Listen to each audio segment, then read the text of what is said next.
Well, good evening. We are back with the book of First Samuel. We're going to start with, hold on a second here. We're going to start with chapter 10, verse 17. And if you recall, the last time we met, Samuel anointed Saul.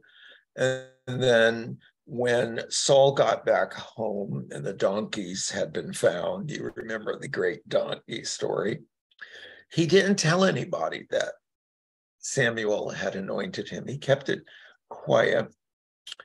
But Samuel had said, come down to Gilgal in 7 days. I think that's what he said. Gilgal being the town or the place where the Israelites camped out after they crossed the Jordan River into the Promised Land. But here we go.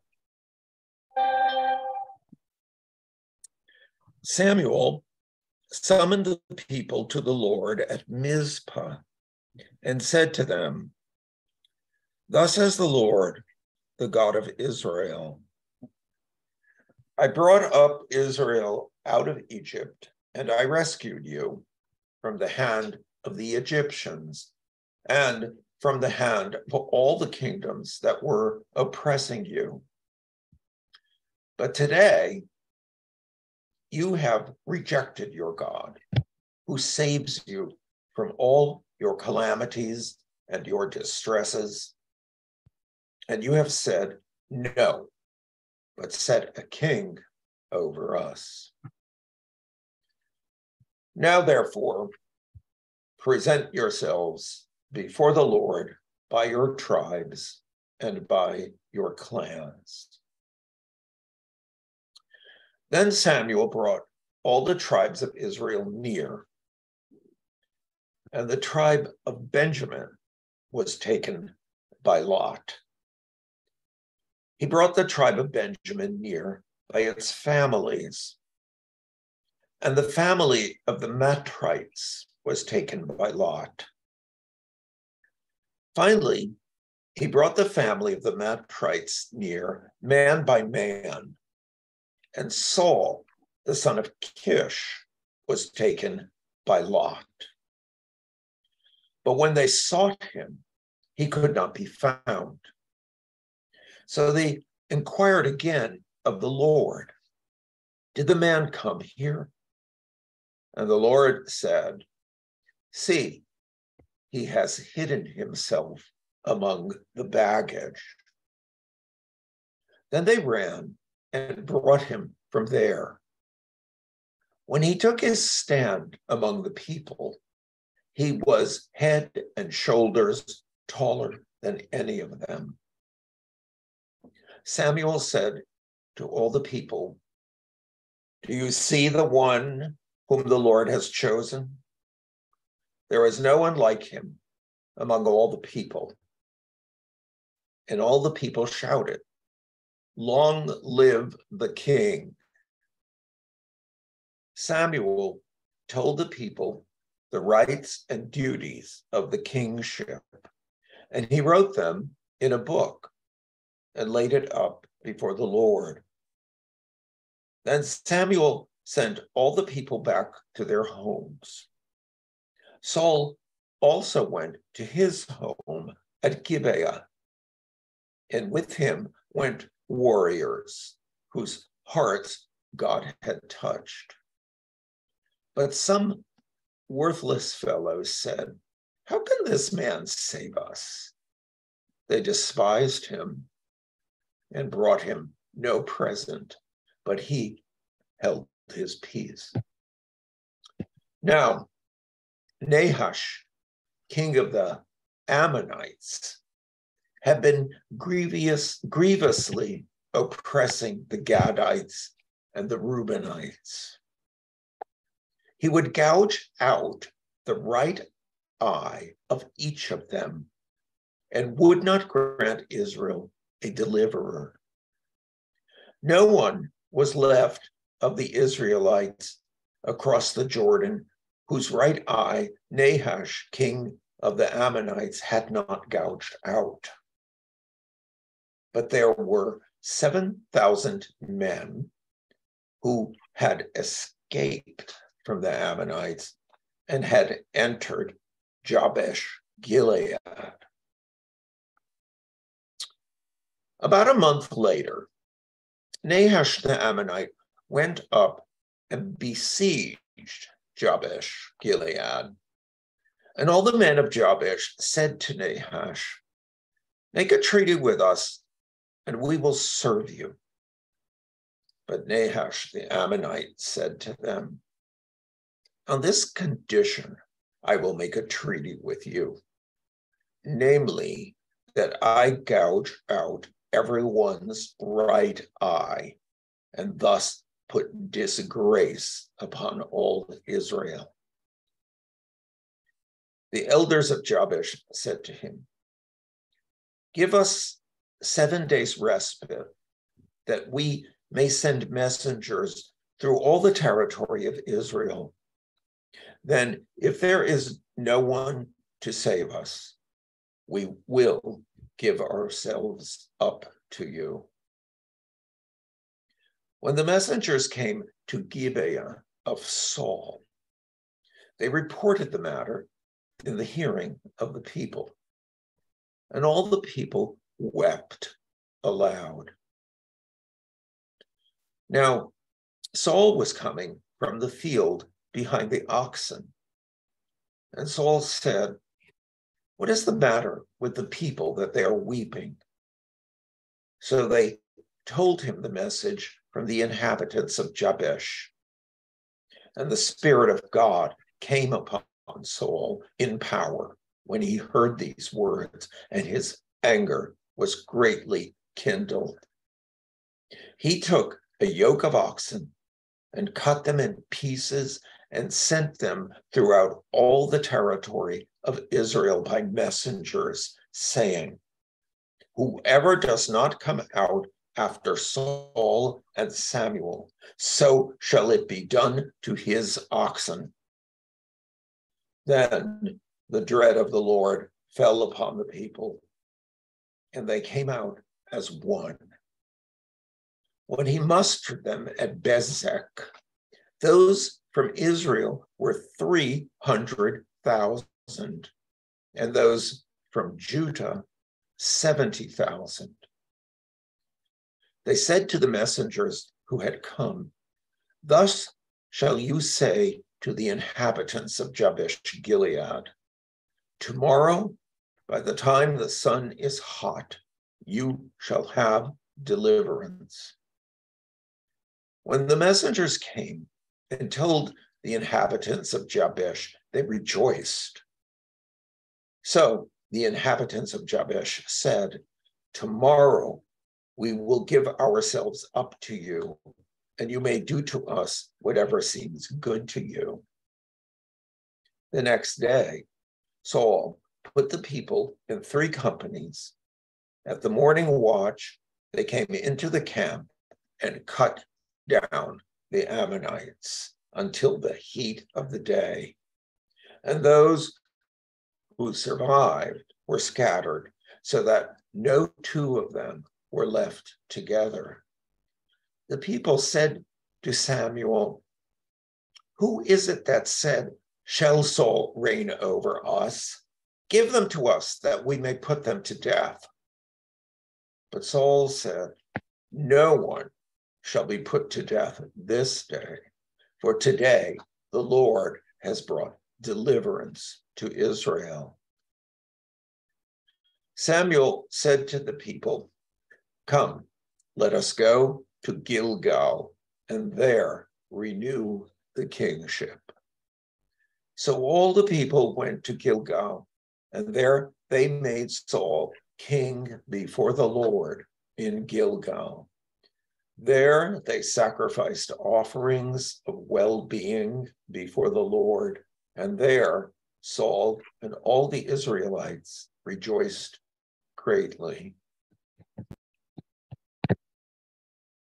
Samuel said to all Israel.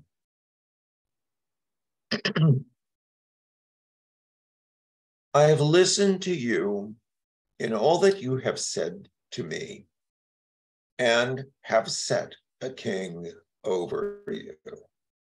See, it is the king who leads you now. I am old and gray, but my sons are with you. I have led you from my youth until this day. Here I am. Testify against me before the Lord and before his anointed. Whose ox have I taken? Or whose donkey have I taken? Or whom have I defrauded?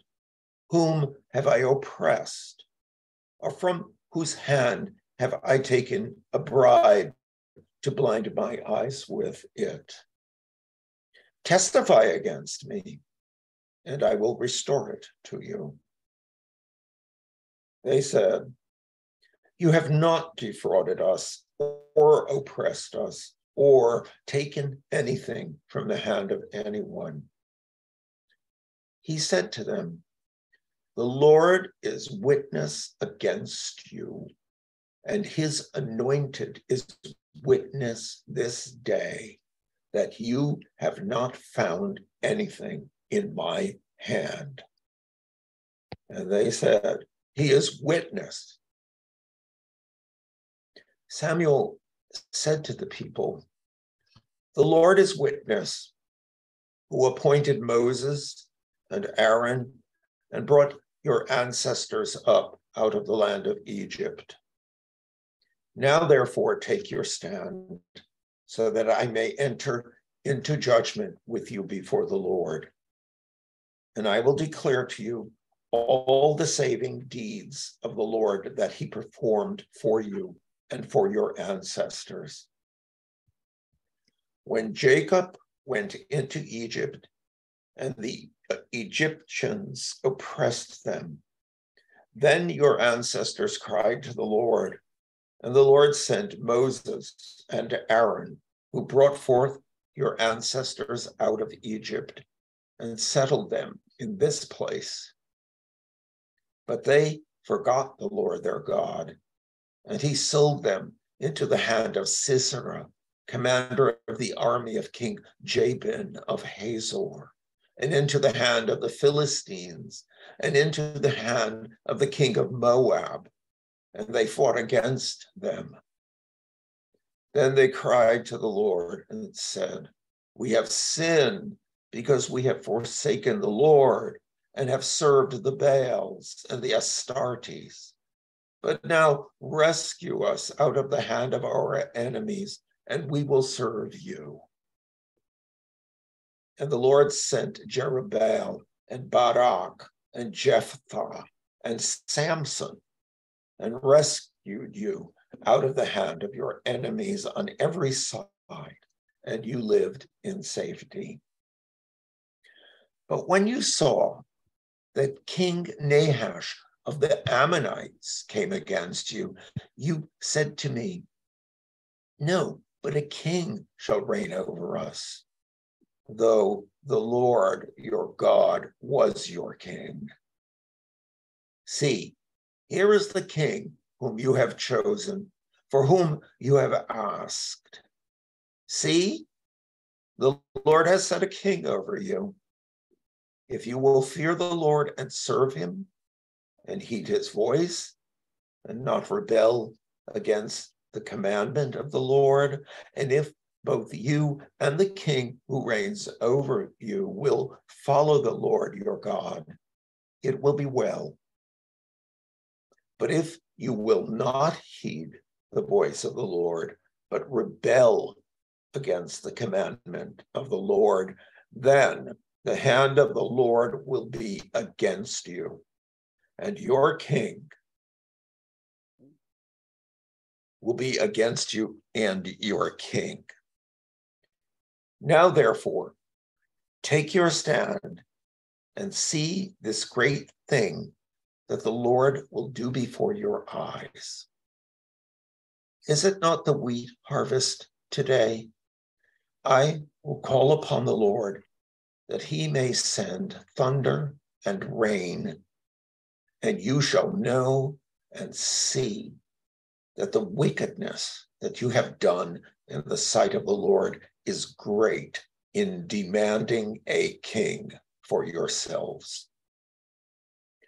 So Samuel called upon the Lord, and the Lord sent thunder and rain that day. And all the people greatly feared the Lord and Samuel. All the people said to Samuel, "Pray to the Lord your God for your servants, so that we may not die. For we have added to all our sins the evil of demanding a king for ourselves." And Samuel said to the people, "Do not be afraid. You have done all this evil, yet do not turn aside from following the Lord, but serve the Lord with all your heart. And do not turn aside after useless things that cannot profit or save, for they are useless. For the Lord will not cast away his people for his great name's sake, because it has pleased the Lord to make you a people for himself. Moreover, as for me, far be it from me that I should sin against the Lord by ceasing to pray for you. And I will instruct you in the good and the right way. Only fear the Lord and serve him faithfully with all your heart, for consider what great things he has done for you. But if you still do wickedly, you shall be swept away, both you and your king."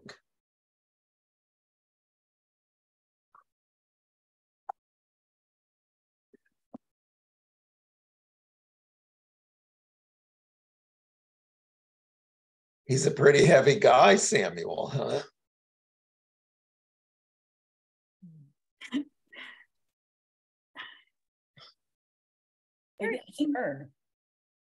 They live to regret that they asked for a king.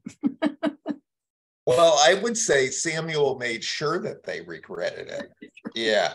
I mean, I don't think he's very happy about being pushed aside, you know? Yep. It's so interesting because when I read this, it seems, hey, he's like undermining Saul right from the start. Yeah. You know? Yep. Yeah. Reminding them of his power. Yeah. Yeah.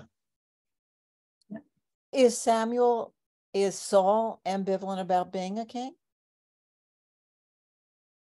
Sorry, what? Is Saul? Is he ambivalent? Yeah. I think he is actually. Oh, yeah, no, remember, he hid in the baggage. Yeah. So, I mean, isn't that the strangest thing of all? Yeah. He well, he kept telling the people that they didn't need a king, you know. Yeah. But I don't know that he's ambivalent about Saul. I suppose he is. No. Is Saul himself ambivalent about it? I don't know. We don't. That's what I'm just trying to go back and see if he ever says anything. Well, when they were doing the drawing lots. Oh, he was hiding. That's right. Saul was. He was hiding. He was in the baggage train. I mean, assuming everybody else was up front there, but it sounds like it's the common kind of public opinion that it was a sin to ask for a king. Yeah. Yeah. And so presumably he'd know that. He'd be part. I mean, it's all yeah. Yeah. So he starts with a demerit. Right. You know what? Right. So I didn't quite get why he's not supposed to ask, why they're not supposed to ask for a king. What, why not? I didn't quite understand that.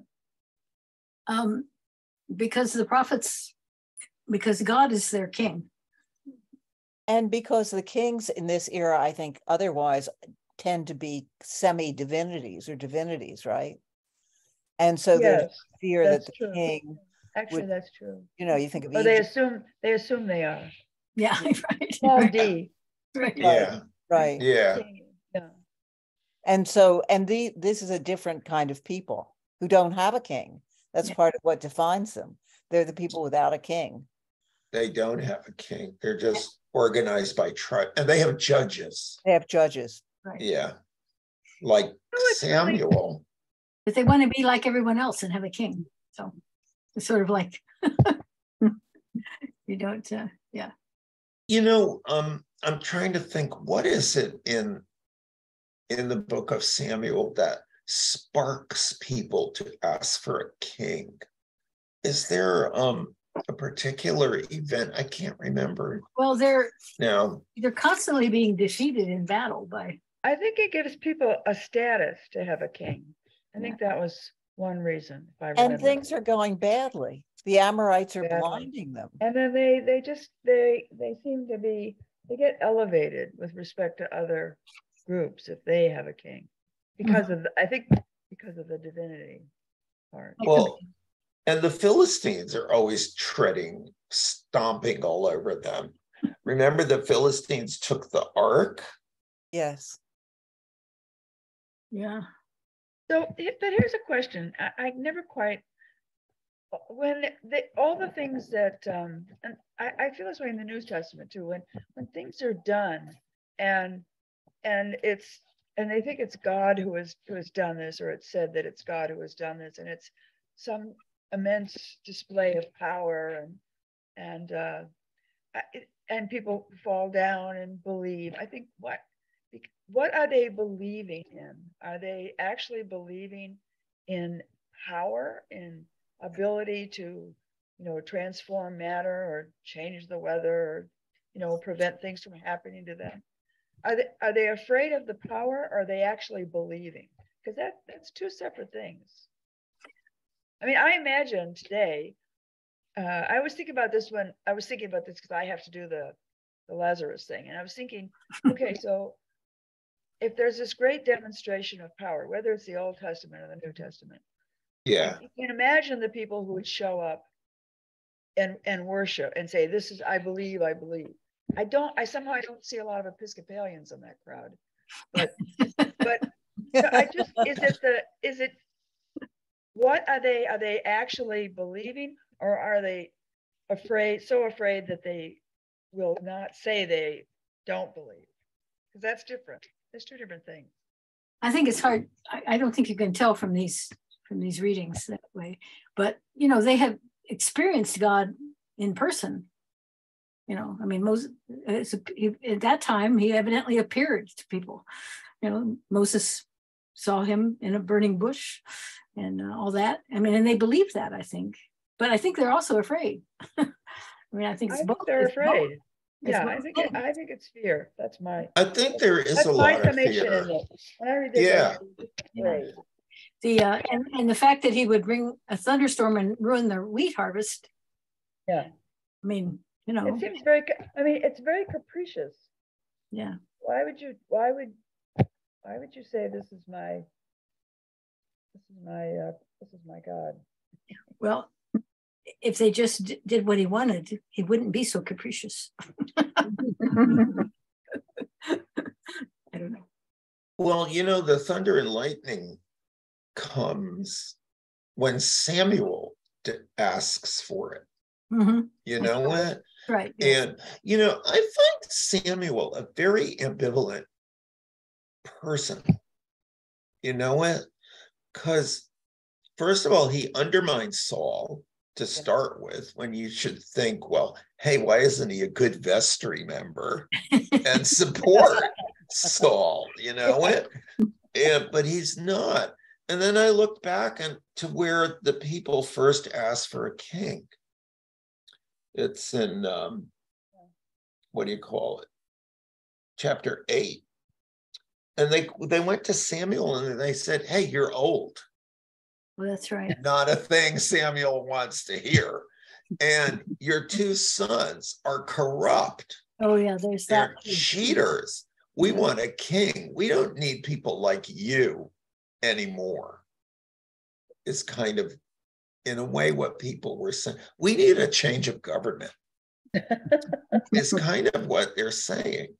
And then Samuel, I guess, says, well, he says, well, you get a king.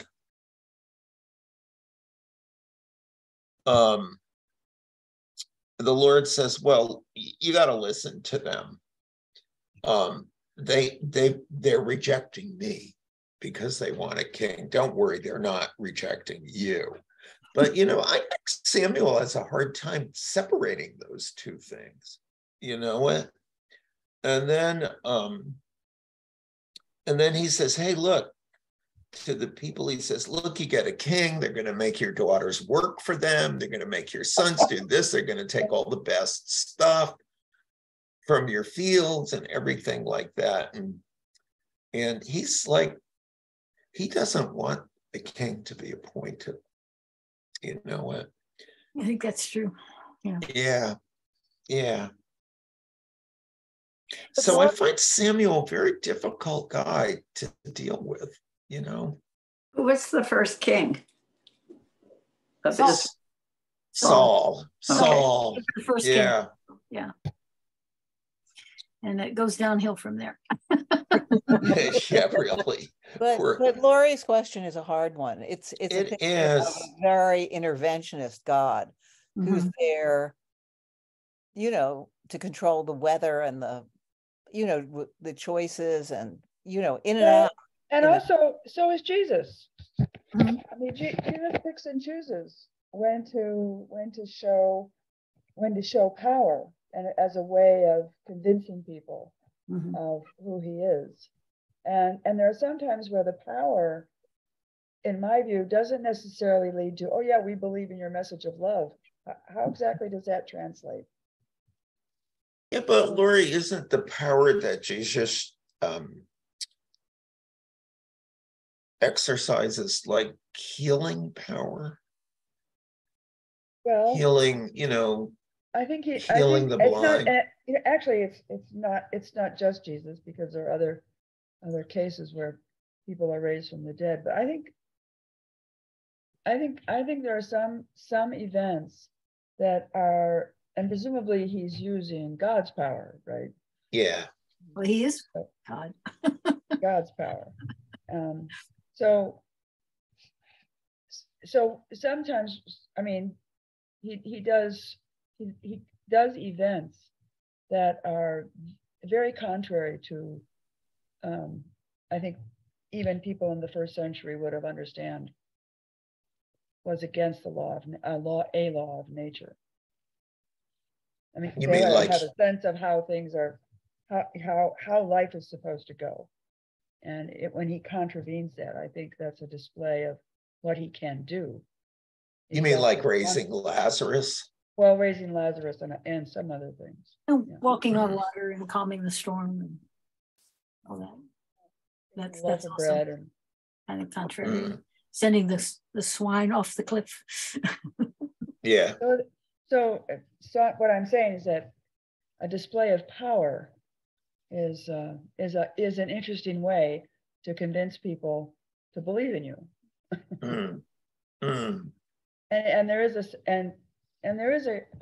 sense of, and there is a kind of capriciousness in the way it's used. I mean, why not save John the Baptist if you can save everybody? You can save anybody. Why not go and save him? I mean, there are other people. So yeah. It leads to questions, I think. Yeah, of course. And I think I see it here too, in the way these books of the Old Testament are written. The Old Testament's pretty interesting. It is interesting. Yeah. It's tough. It's tough. And I just keep thinking in this book, like First Samuel and the books that come before it, Judges, you're really dealing with a society that's fairly primitive. You know it? Oh, very much so. Yeah. Yeah. And very tribal. So yeah. They're trying to make sense of a life that's probably very brutal and capricious in itself. You know, they're at the mercy of the elements and of their enemies, and so they're looking for safety. Yeah. So. Well, you know, it's kind of a pattern that continues, though, right? Because, I mean, you move into the later centuries, and people were at war with each other. Yeah. It was priests scattered among the armies with, you know, relics and I mean, all kinds of things justifying, you know, real brutality and truly the entire country, you know. Yeah. And all in the name of, I don't know whatever. But, you know, I'm reading a book about ancient Iraq. You know, it starts like with the Sumerians, because it's the Fertile Crescent is in Iraq. And then it moves on to the Babylonians and the Assyrians and the Hittites and the Amorites, who have a big role to play in the Old Testament. And you know something? These people were constantly at war. Mm-hmm. Mm-hmm. And they were not nice to each other. I mean, their wars were cruel. Well, the whole thing of gouging out the right eye. And like these guys gouging out the right eye, it was like, hey, this is kind of standard practice back then. You know it? It's very interesting to me. I mean, I haven't pieced it together yet, but no, it's fascinating. As if I ever will. Yeah. Yeah. Right. All the ites are kind of hard to keep track of. Yeah. The ites are interesting. The ites. Yeah. But I think this is one reason that Samuel, the book of Samuel, is so interesting. That the story of the Israelite kings is so interesting, because it does raise all these questions, like, you know, on the political scene, these terrible things are happening. And at the same time, you have the psalmist, and you have Isaiah, and you have Job, and you have these people who have very exalted ideas of the Lord. It's so fascinating the way it's put together. Yeah. Anyway, hey, enough. I've said enough. Well, I'm going to stop the recording. Okay. Yeah. But but what you're saying is very interesting.